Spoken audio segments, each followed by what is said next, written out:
Okay, सुरू करूया. हो. हा. नमस्कार.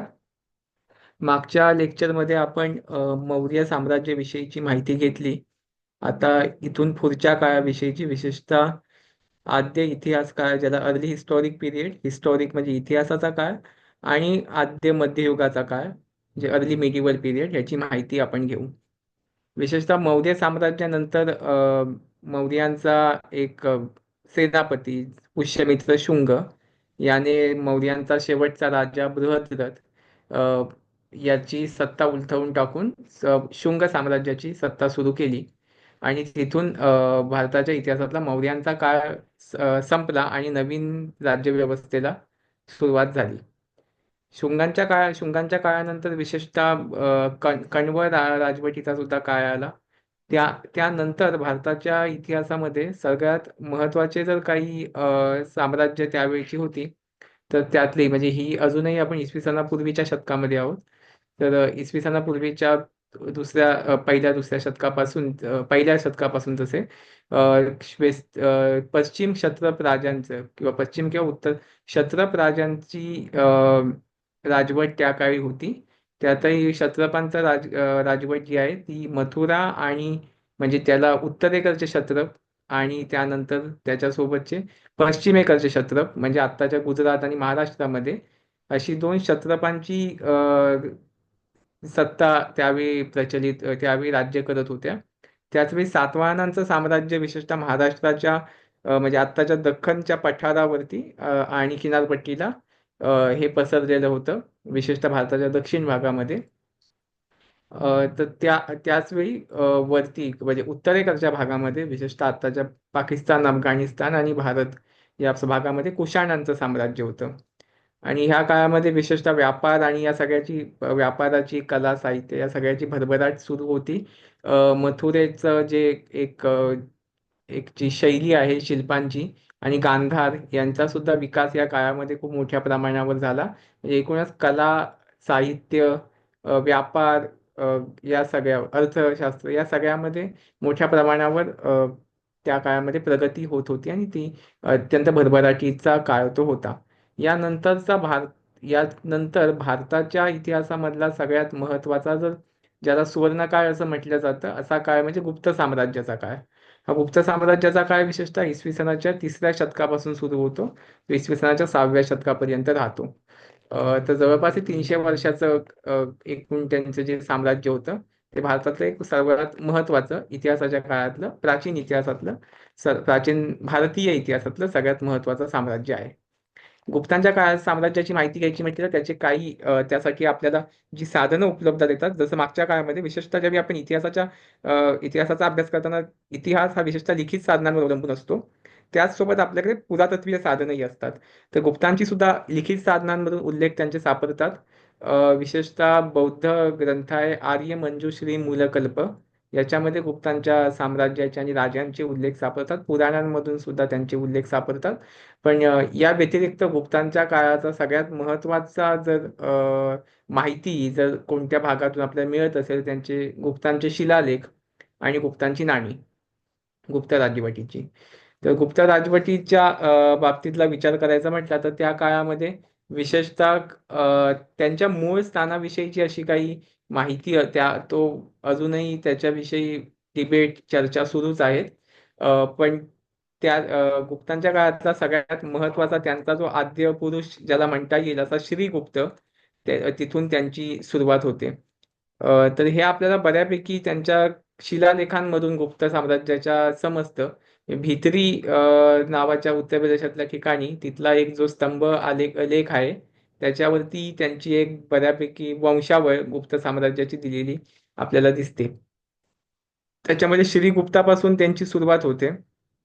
श्रीगुप्तानंतर घटोत्कच गुप्त, त्यानंतर चंद्रगुप्त पहिला, मग समुद्रगुप्त, त्यानंतर रामगुप्त, मग चंद्रगुप्त दुसरा, त्यानंतर कुमारगुप्त, त्याच्यानंतर स्कंदगुप्त, आणि असे राजे पुढे त्यांची वंशावळ वाढत जाते.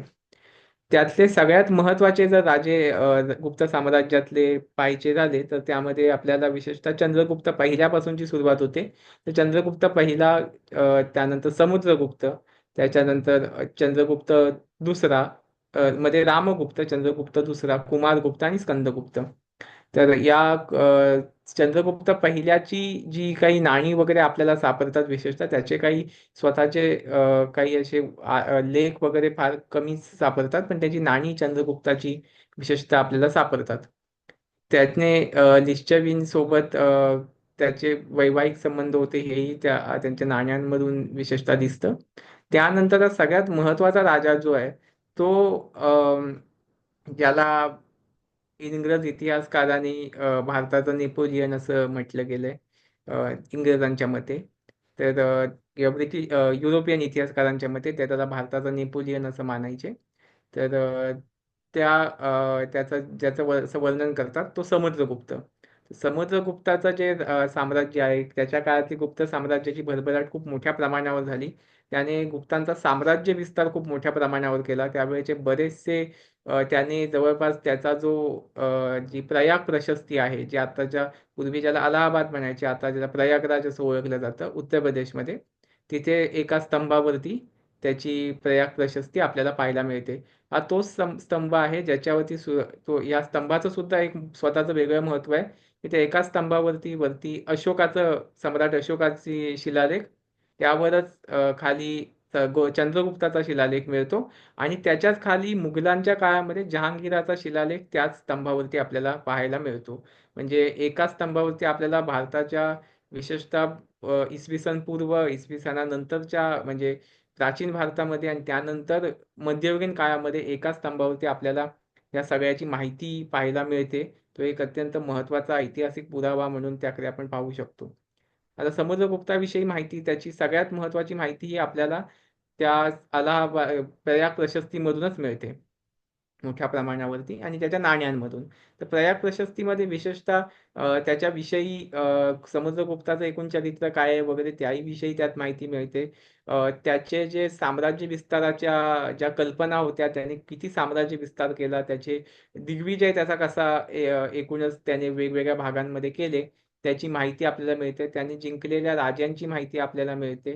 त्याने जिंकून घेतलेल्या साम्राज्याची माहिती आपल्याला मिळते. जवळपास संपूर्ण भारतच त्याने त्यावेळी काबीज केला होता. अगदी आणि ही प्रशस्ती जी आहे ती हरिशेन नावाच्या त्याच्या मंत्र्याने लिहिलेली आहे. संस्कृत एकूण जे काही ज्याला संस्कृतातले काव्य किंवा अशा याच्यामध्ये विशेषतः ती एक उत्तम रचलेला शिलालेख, एक जे तो जो गद्य किंवा पद्य भाग आहे, त्याचा एक चांगला नमुना आहे.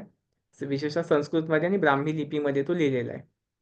अ, त्या शिलालेखामध्ये आपल्याला महत्वाचं आहे की त्याचा एकूण साम्राज्य विस्तार, त्याने त्याच्या जवळपास 3 स्वाऱ्यांचं वर्णन आणि त्याच्या राजकीय व्यवस्थेचं वर्णन, की त्याने साम्राज्य विस्तार कशा प्रकारे केला.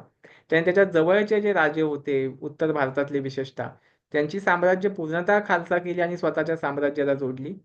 ज्या राज्यांमध्ये विशेषतः त्याला तसा वाव मिळू शकत नव्हता किंवा तिथे साम्राज्य विस्तार करणं कठीण गेलं असतं, तर अशा राज्यांमध्ये त्याने वैवाहिक संबंध जोडले आणि त्याला कन्योपायनदान असं त्याने म्हटलेलं आहे.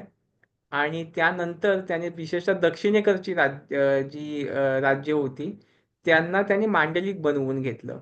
अशा 3 प्रकारे त्याने एकूणच त्याची राज्यव्यवस्था किंवा त्याचं राजकारण चालत असल्याचं आपल्याला त्या काळात दिसून येतं. तर समुद्रगुप्ताचं सगळ्यात महत्त्वाचं जे नाणं आहे, जे आपल्याला पाहायला मिळतं, ते म्हणजे त्या एका नाण्यावरती तो वीणा वाजवतोय किंवा एक वाद्य वाजवतानाचा त्याचं चित्र त्याच्यावरती कोरलेलं आहे. ते समुद्रगुप्ताचं अत्यंत महत्त्वाचं आणि प्रसिद्ध नाणं आहे.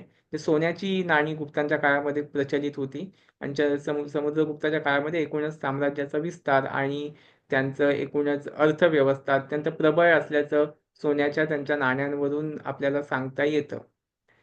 या व्यतिरिक्त समुद्रगुप्ताच्या काळामध्ये त्यांनी अश्वमेध यज्ञ सुद्धा केल्याचे आपल्याला समजतं, कारण त्याच्या काळात म्हणजे अश्वमेधाचा घोडा, त्याचं चिन्ह अंकन असलेली नाणी आपल्याला गुप्तांच्या साम्राज्यातली काही पाहायला मिळतात. यानंतरचा जो समुद्रगुप्तानंतरचा जो राजा आहे त्याचं नाव आहे रामगुप्त. रामगुप्ताविषयी हा काही फार त्याने राज्य केलं असं दिसून येत नाही. विशेषतः जे एक नाटक आहे देवी चंद्रगुप्त, विशाखा दत्ताचं जे नाटक आहे देवी चंद्रगुप्त, त्या नाटकामध्ये त्याचा काही भाग आज उपलब्ध आहे. त्या नाटकांमध्ये विशेषतः याचा उल्लेख ते पॅरलल म्हणून त्याची वापरलं जातं. त्यामध्ये असा उल्लेख आहे की तो जो राजा असतो तो शकांशी लढाई करण्यात हरतो आणि मग तिथे जाऊन तो अगदी स्वतःची पत्नी सुद्धा शकांना द्यायला राजी होतो. इथपर्यंत तो त्याच्यावरती संकट आलेलं असतं. तर अशा वेळी त्याचा जो लहान भाऊ आहे तो त्या शकांचा पराभव करतो आणि त्याच्या पत्नी म्हणजे त्याची जी वहिनी असते विशेषतः तिलाही सोडवून आणतो. रामगुप्ताचा त्याच्यात अंत होतो आणि पुढे आणि मग त्याचं त्या देवीचं आणि त्या लहान भावाचं त्यांचं लग्न होतं. अशी एक काही भाग त्याच्यातनं क्रिएट केलेला आहे. तर विशेषतः मग रामगुप्ताचं काही फारसं आपल्याला गुप्त साम्राज्यात मध्ये काही योगदान पाहायला मिळत नाही. पण चंद्रगुप्त दुसरा त्याला विक्रमादित्य असंही म्हटलं जातं. तर त्याच्याविषयीची आपल्याला प्रचंड माहिती मिळते. चंद्रगुप्त दुसरा हा अत्यंत महत्त्वाचा राजा यासाठी मानला गेलेला आहे की त्याच्या काळामध्ये चंद्रगुप्त दुसऱ्याची एक महत्त्वाची माहिती म्हणजे त्याची जी मुलगी होती प्रभावती गुप्ता, हिचा विवाह वाकाटकांच्या राजाशी त्यावेळी झाला होता. रुद्रसेन त्याचं नाव होतं. तर त्या रुद्रसेनाशी तिचा विवाह झाला.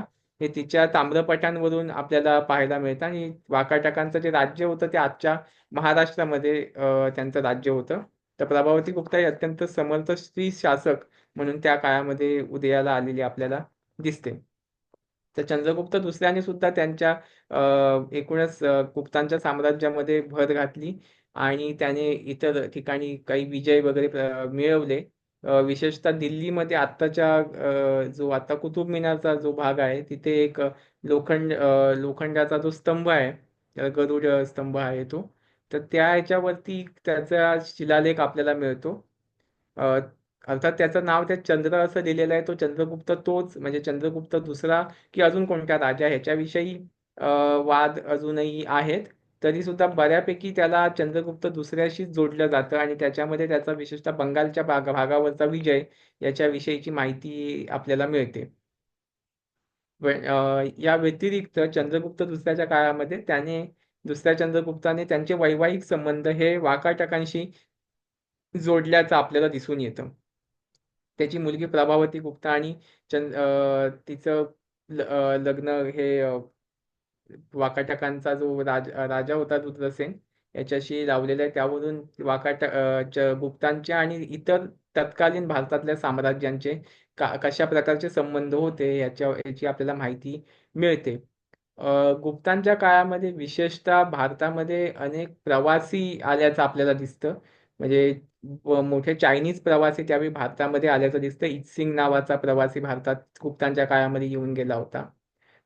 या व्यतिरिक्त सगळ्यात महत्त्वाचा की जो ज्याला त्यानंतरच्या काळात ह्युएन सुद्धा आला होता, पण तो थोडा नंतर आला. पण गुप्तांच्या काळात इत्सिंग नावाचा प्रवासी भारतात येऊन गेल्याचं आपल्याला दिसून येतं. या व्यतिरिक्त कलेच्या क्षेत्रामध्ये सुद्धा प्रचंड मोठ्या प्रमाणात भरभराट झाली.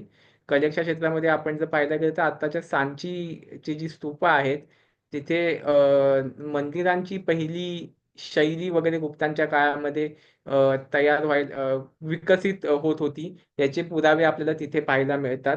त्या व्यतिरिक्त शिल्पकलेमध्ये सुद्धा खूप मोठ्या प्रमाणावर विकास होत होता. सारनाथ हे एक महत्त्वाचं केंद्र त्या काळात उदयाला शिल्पकलेमध्ये येत होतं. यासोबत सगळ्यात महत्त्वाचा भाग म्हणजे आत्ताच्या ज्या अजिंठ्याच्या लेण्या आहेत त्या विशेषतः वाकाटकांच्या काळातल्या ज्या आहेत त्यावेळी गुप्तसुद्धा त्यांचे समकालीनच होते. तर त्यांचाही कदाचित प्रभाव त्यावर आपल्याला पाहायला मिळतो. या व्यतिरिक्त मध्य प्रदेशामध्ये बाघ नावाच्या जो गुहांचा समूह आहे, जो लेण्यांचा समूह आहे, तिथे त्यांच्या काळातील काही चित्र आपल्याला पाहायला मिळतात. तर कलेच्या माध्यमांमध्ये सुद्धा खूप मोठ्या प्रमाणावर भरभराट गुप्तांच्या काळामध्ये झालेली आपल्याला दिसून येते. या व्यतिरिक्त साहित्याच्या क्षेत्रामध्ये कालिदास हा गुप्तांच्या दरबारात होता असं मानलं जातं. चंद्रगुप्त दुसरा हा त्याच्या दरबारातील नवरत्नांसाठी सुद्धा प्रचंड प्रसिद्ध होता. त्याच्या दरबारामध्ये उत्तम मंत्री, उत्तम वैद्य, उत्तम साहित्यकार त्याच्या दरबारामध्ये होते. याची माहिती आपल्याला अशी सांगितली जाते. कालिदास हा त्या चंद्रगुप्त दुसऱ्याच्या दरबारात होता असं मानलं जातं. विशेषतः कदाचित कालिदास हा आत्ताच्या म्हणजे असं खूप प्रसिद्धरित्या मानलं जातं की रामटेकला आता जे नागपूरमध्ये रामटेक आहे तिथे कालिदास येऊन राहिला होता आणि तिथेच त्याने मेघदूताची रचना केली असं मानलं जातं. पण साहित्याच्या बाबतीत सुद्धा गुप्तांचा काळ हा अत्यंत महत्त्वाचा मानला गेलेला आहे. या तर अशी गुप्तांच्या काळाची माहिती आहे. त्यानंतर मग कुमारगुप्त हा राजा झालाय. तर कुमारगुप्ताच्या काळामध्ये सुद्धा गुप्तांचं साम्राज्य बऱ्यापैकी त्याचा आब जो राखून होतं. पण हुणांच्या आक्रमणांनी गुप्तांचं साम्राज्य खिळखिळं करायला त्याच्या काळी सुरुवात केल्याचं आपल्याला दिसून येतं. हुण राजे जे होते विशेषतः आत्ताच्या मध्य आशियातून ते बऱ्यापैकी ज्या ज्या टोळ्या होत्या हुणांच्या त्या मोठ्या प्रमाणावर भारतामध्ये हल्ला करत होत्या आणि त्यांचे राज्य ते पसरवत होत्या. तर हुणांच्या हल्ल्यांनी विशेषतः पहिल्यांदा शकांच्या हल्ल्यानी आणि मग हुणांच्या हल्ल्यानी गुप्त साम्राज्याचा ऱ्हास साधारण जो राजकीय दृष्ट्या होत होता तो त्यावरून आपल्याला दिसून येतो. तर त्यानंतर स्कंदगुप्ताने काही हुणांचे हल्ले परतवून लावल्याचे उल्लेख आपल्याला मिळतात. स्कंदगुप्त हा नंतरचा राजा आहे गुप्तांच्या काळातला की ज्याने त्याचा शिलालेख हा गिरनारच्या त्या खडकावरती पाहायला मिळतो. ज्या खडकावरती आपल्याला अशोकाचे 14 लेख, त्यानंतर रुद्रदामन जो क्षत्रप राजा होता त्याचा लेख आणि त्यानंतर एका बाजूला स्कंदगुप्ताचा लेख आपल्याला त्या याच्यावरती पाहायला मिळतो. गुजरातमध्ये आत्ताच्या. तर त्याच्यावरून आपल्याला एखाद्या वस्तूची ऐतिहासिकता आणि त्या व्यतिरिक्त जी कंटिन्युटी ज्याला आपण म्हणू शकतो ती तिथे आपल्याला पाहायला मिळते राजांची आणि त्यांच्या राज्यकारभाराची. सो स्कंदगुप्त हा एक अत्यंत महत्त्वाचा राजा त्या काळामध्ये होऊन गेला. अशी गुप्तांचं साम्राज्य अत्यंत महत्त्वाचं एक साम्राज्य म्हणून आपण त्याकडे पाहू शकतो. राज्यव्यवस्थेमध्ये गुप्तांची जी राज्यव्यवस्था होती ती विशेषतः राजा हाच प्रमुख आणि त्या व्यतिरिक्त मग नगर आणि ग्राम प्रशासन ही वेगवेगळी त्यांच्या ह्याच्यामध्ये चालत होती. त्यामध्ये काही मोठे बदल असे काही म्हणजे जसे मौर्यांच्या काळामध्ये होते साधारण तशीच शासन व्यवस्था ही कमी अधिक प्रमाणामध्ये वर्षानुवर्ष भारतामध्ये प्रचलित राहिली. त्यामध्ये काही मोठा फरक पडल्याचा आपल्याला दिसत नाही. पण राजा हाच सर्वोपरी असल्यामुळे राजाच्याच निर्णयांना अत्यंत मानलं जात असे न्यायव्यवस्थेमध्ये सुद्धा तो राजा हा त्या काळातला राज्यव्यवस्थेचा प्रमुख होता हे आपल्याला दिसून येतं. या व्यतिरिक्त गुप्तांची जी नाणी आहेत त्यामध्ये गुप्तांच्या नाण्यांवरती वेगवेगळ्या प्रकारची अंकन त्यांनी केलेलं आहे की ज्याच्यावरती वेगवेगळी शिल्प आपल्याला आढळतात नाण्यांवरती. त्यावरून आपल्याला सुद्धा त्यांची बरीचशी माहिती गुप्तांची मिळू शकते. गुप्तांच्या नाण्यावरती काही जे चित्र आहेत त्यामध्ये राजा शिकार करतानाचं राजाचं दृश्य त्यावर दाखवलेलं आहे. त्यामध्ये कधी वाघाची शिकार करताना, कधी गेंड्याची शिकार करताना अशी किंवा कधी सिंहाची शिकार करताना राजा दाखवलेला आहे. हे फक्त राजाचं म्हणजे त्या राज्य करणाऱ्या राजाचा मोठेपणा किंवा शूरता दाखवणं हा त्यात भाग येतोच. पण त्या व्यतिरिक्त ते जे प्राणी आहेत ते सुद्धा काही वेळा काही प्रदेशाचं सुद्धा त्याच्यामध्ये कदाचित चित्रित केलं असावं असं म्हणण्यास वाव आहे. उदाहरणार्थ गेंड्याची शिकार करणारा राजा हा कदाचित आसाम आणि बंगालवरचा जो त्याचा विजय होता त्या भागाविषयी कदाचित तो त्याकडे निर्देश करत आहे असं समजायला असं समजायला मदत होते. त्या व्यतिरिक्त गुप्तांच्या नाण्यांवरती लक्ष्मीचं अंकन आपल्याला पाहायला मिळतं. गंगा नदीचं अंकन आपल्याला पाहायला मिळतं. मोराचे अंकन आपल्याला पिसारा पुरवलेला मोर ह्याचं सुद्धा अंकन गुप्तांच्या काळामध्ये पाहायला मिळतं. गुप्तांचं साम्राज्य कसं बदलत गेलं याचा एक उत्तम पुरावा जर पाहायचा असेल किंवा साम्राज्याची अर्थव्यवस्था किंवा एकूणच त्यांचा एकूण जो प्रभाव होता गुप्तांचा हा कसा कमी जास्त होत गेला ह्याचं जर एक उत्तम उदाहरण पाहायचं असेल त्यांची नाणी हे त्याचं एक उत्तम उदाहरण आहे. उदाहरणार्थ गुप्तांची नाणी ही सोन्याची नाणी होती. मोठ्या प्रमाणावरती सोन्याची नाणी त्यांनी पाडली. तर ह्या सोन्याच्या नाण्यांमध्ये सोन्याचा जो भाग आहे, म्हणजे अगदी प्युअर सोन्याचं नाणं कोणी असं बनवू शकत नाही, कारण ते मोडून जाईल. त्याच्यामध्ये चांदी मिक्स केलेली असतेच अर्थात. तर विशेषतः गुप्तांच्या काळामध्ये चंद्रगुप्त पहिला, समुद्रगुप्त, चंद्रगुप्त दुसरा याच्या काळामध्ये त्या नाण्यांमधील सोन्याचं प्रमाण हे जवळपास 90 ते 95% इतकं होतं. त्यामध्ये ते नंतरच्या काळामध्ये त्याच्या प्रमाणामध्ये घट होत गेली. हे आपल्याला त्याच्या अभ्यासावरून दिसून येतं. तर त्यावरून आपण हे म्हणू शकतो, की नंतरच्या काळामध्ये गुप्तांचा प्रभाव हा कसा कसा ओसरत गेला. त्याचं एक नाणी एक चांगली केस स्टडी म्हणून आपण त्याकडे पाहू शकतो.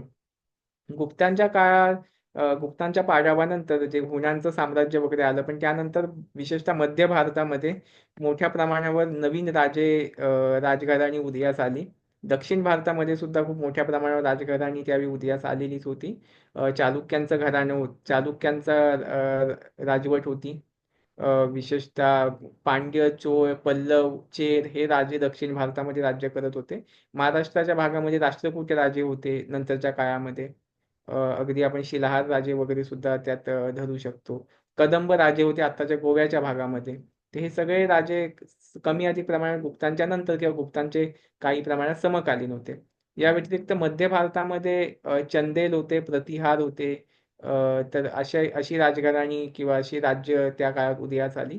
तर ह्या राज्यांनी सुद्धा भारताच्या एकूणच विशेषतः शिल्पकला, मूर्तिकला, स्थापत्य ह्या सगळ्यामध्ये खूप प्रगती केली आणि व्यापारामध्ये जो भारताचा भाग होता तत्कालीन जगातला, त्याच्यामध्ये कायमच वृद्धी होत गेली.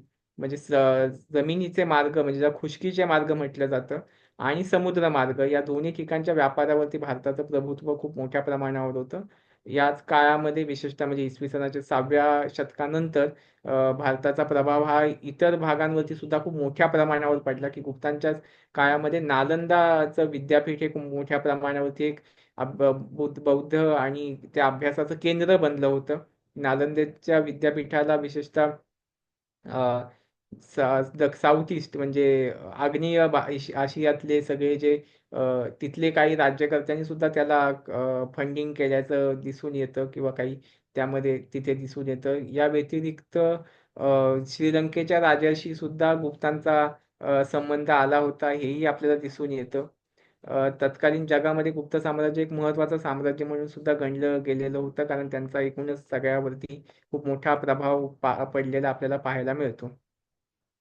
अ, या व्यतिरिक्त नंतरच्या म्हणजे इसवी सनाच्या 7व्या-8व्या शतकानंतर राष्ट्रकूट आणि हे सगळे राजे विशेषतः आत्ताचं वेरूळची लेणी वगैरे ज्या राजांच्या काळात बांधली गेली, कोरली गेली, ते राजे राज्य करत होते. चोळांचं साम्राज्य हे दक्षिण भारतामध्ये खूप मोठ्या प्रमाणावर पसरलं होतं. त्यांचा चालुक्यांशी, राष्ट्रकूटांशी कायम संघर्ष होतच होता. चोळांचं साम्राज्य त्यावेळी श्रीलंकेमध्ये सुद्धा पसरलं होतं. त्यांचा प्रभाव हा आग्नेय आशियामध्ये सुद्धा खूप मोठ्या प्रमाणावर पाहायला आपल्याला मिळतो. कारण तिथे खूप मोठ्या प्रमाणावर त्यांनी हल्ले केल्याचं, म्हणजे तिथे त्यांच्या स्वाऱ्या झाल्याचं सुद्धा दिसून येतं. विशेषतः त्याची मुख्य कारण हे साम्राज्य विस्तार याच्यापेक्षाही व्यापारावरती आपलं प्रभुत्व कसं कायम ठेवता येईल याविषयीचा तो भाग होता. ते आपल्याला त्यात पाहता येतं. तर ही माहिती विशेषतः भारताच्या आद्य मध्ययुगापर्यंत ही आपण घेतली. यानंतर आपल्या ज्या सिलेबसमधला जो दुसरा भाग आहे, की ज्याच्यामध्ये आपल्याला ज्या विषयाची माहिती घ्यायची ती म्हणजे भारतावरती जी इस्लामिक आक्रमणं झाली त्याच्याबद्दल. आता इस्लाम आणि याविषयी जर माहिती घ्यायची म्हटली तर भारतात इस्लाम हा काही तसा भारताला अगदी नवीन नव्हता. उदाहरणार्थ इसवी सनाच्या 7व्या-8व्या शतकापासूनच भारतामध्ये मुस्लिम व्यापारी यायला सुरुवात झालेली होती. खूप मोठ्या प्रमाणावर मुस्लिम व्यापारी भारतात आलेले होते. उदाहरणार्थ अगदीच त्याची माहिती द्यायची झाली तर केरळमध्ये जे आत्ताचं कोल्लम नावाचं शहर आहे.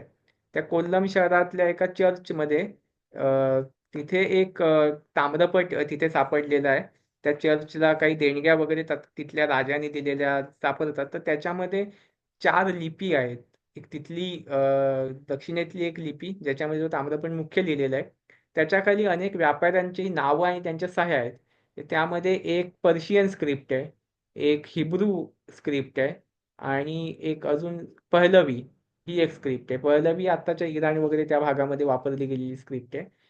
पर्शियन आणि हिब्रू या अशा स्क्रिप्ट त्याच्यामध्ये वापरल्या गेल्यात, की त्याचा एक अत्यंत महत्त्वाचा पुरावा की भारतात मुस्लिम व्यापारी वगैरे कधीपासून येत होते किंवा त्याविषयीची माहिती आपल्याला मिळते. पण मुस्लिम राज्यकर्ते हे भारताला जवळपास इसवी सनाच्या 8व्या शतकापासून आक्रमण झाल्याचं आपल्याला दिसतं. म्हणजे अगदी त्यांचा प्रभुत्व तिथे प्रस्थापित व्हायला बराच काळ गेला, पण आक्रमणं त्यांची झाल्याचं आपल्याला दिसून येतं. त्यातला सगळ्यात पहिला जो राजा आपण पहिलं आक्रमण जे मुस्लिम जे यशस्वी आक्रमण ज्याला म्हटलं गेलं, ते होतं मुहम्मद बिन कासिमचं.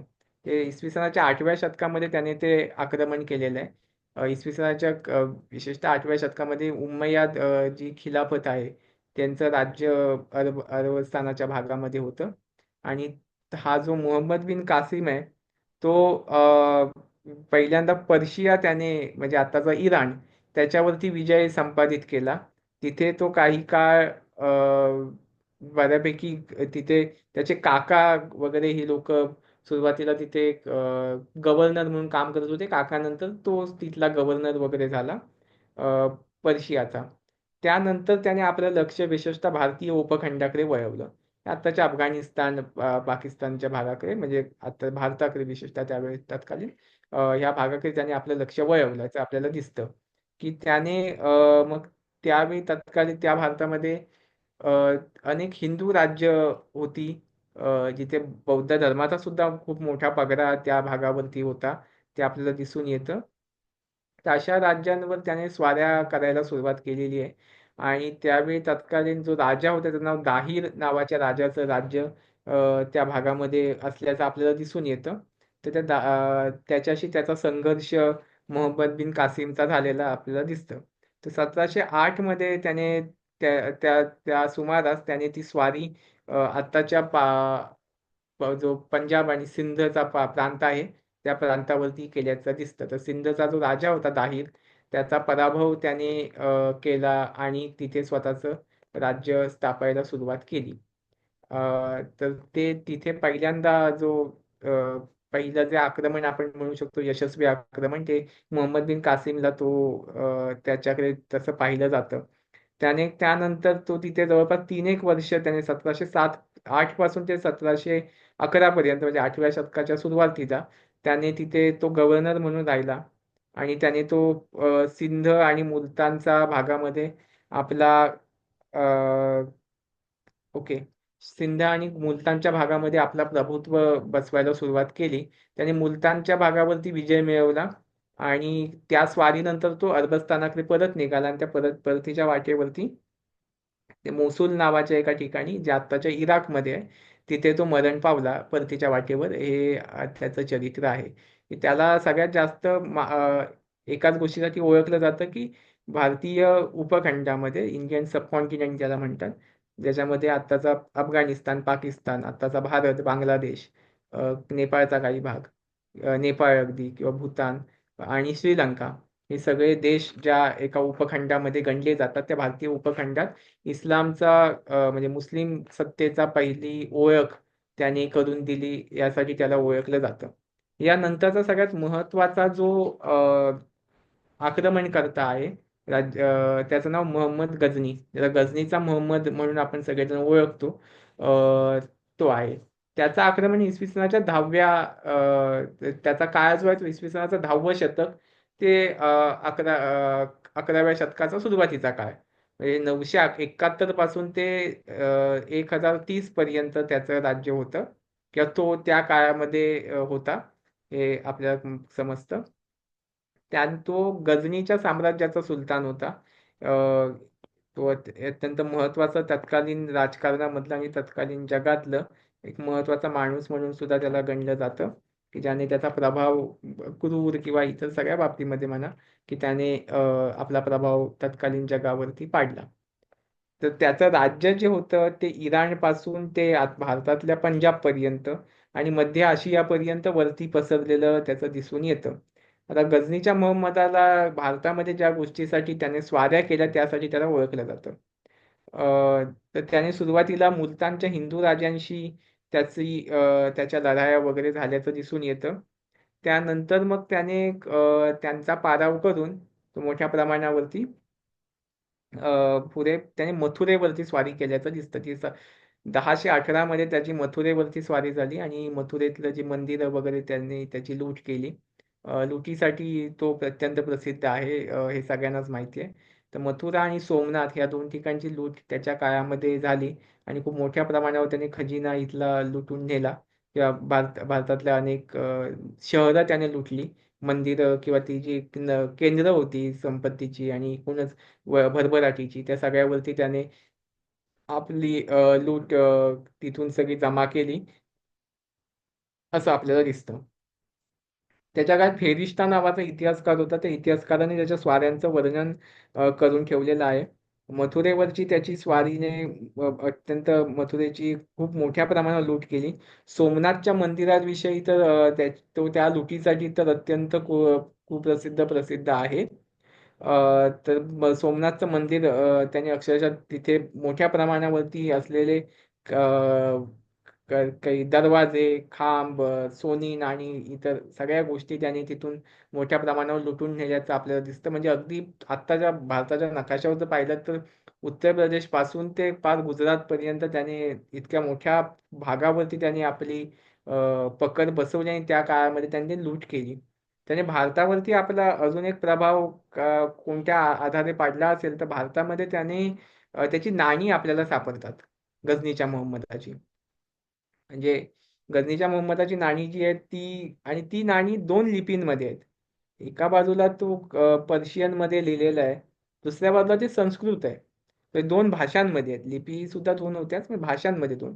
संस्कृत आणि पर्शियन मध्ये त्याची नाणी आपल्याला सापडतात. संस्कृत मधला त्याचा जो मजकूर आहे तो अत्यंत मजेदार असा मजकूर आहे खरं तर, की त्याच्याकडे त्या ह्याच्यात पाहिलं गेलं पाहिजे की इस्लाम मधील जो तिथली जी एक सुरा किंवा जे एक वर्स ज्याला इंग्लिशमध्ये म्हणतात ती आहे की ला इला इल्लिल्लाह मुहम्मद रसूलुल्लाह, म्हणजे अल्लाह हा एक असून जो पैगंबर आहे तो त्याचा प्रेषित आहे. तर आता त्याने त्याचा संस्कृत अनुवाद केला आणि त्याचा असं आहे की अव्यक्तमेव महमुदहा अवतार नृपती महमुदहा. पण आता अर्थात प्रेषित नावाची जी संकल्पना आहे ती भारतीय साहित्यामध्ये नाही. म्हणजे इथे अवताराची संकल्पना आहे, प्रेषित असा कोणी मॅसेंजर ज्याला म्हणतात तसा कोणी नाहीये.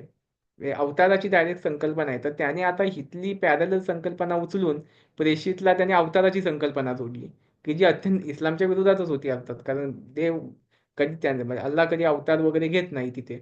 तर त्यांनी हिते मात्र करताना त्याचं जे संस्कृत वर्जन केलं की तिथे तर त्याने ते अव्यक्तमेव महमूदहा अवतार नृपती महमूदहा, म्हणजे जो महमूद आहे तो एक असून त्याचा जो सॉरी अल्लाह जो आहे तो एक असून जो अव्यक्त जो आहे तो एक असून जो महमूद आहे तो त्याचा अवतार आहे असं त्याच्यात त्याने सांगायचा प्रयत्न केला.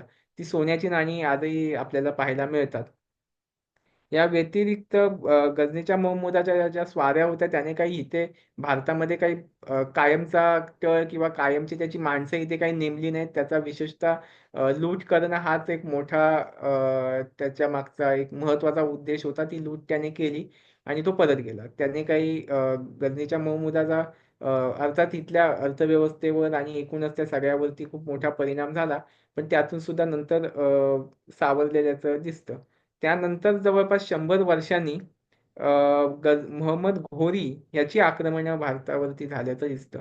आणि मोहम्मद घोरी हा जो होता तो आताच्या मध्य अफगाणिस्तानातला जे घोर नावाचा प्रांत आहे त्या घोर प्रांतातला हा एक महत्वाचा राजा होता. सुरुवातीच्या त्याच्या स्वाऱ्यांमध्ये त्याचा सतत पराभव झाला हे अत्यंत नोंद घेण्यासारखं आहे. की आपण ज्यावेळी भारताच्या इतिहासाकडे पाहतो ते काही असं नाहीये डायरेक्ट की कोणीतरी स्वारी केली आणि जिंकून घेतलं आणि लगेच ते सगळं त्याच्या कोणाच्याही हातामध्ये गेलं असं त्याचा काही अर्थ होत नाही.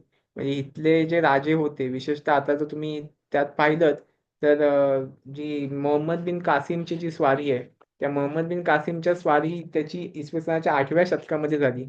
पण मुस्लिम राज्य किंवा मुस्लिम राज्यकर्ते भारतात त्यांचं राज्य प्रसन्न सुरू म्हणजे अगदी सुरुवात करायला इसवी सनाचं 12वं शतक आलं. 12-13वं शतक आलं म्हणजे जवळपास प्रसन्न 300-400 वर्ष. हा आता थांबवूया, तू परत जॉईन हो याच हा. लिंकने. किती वाजता? लगेचच.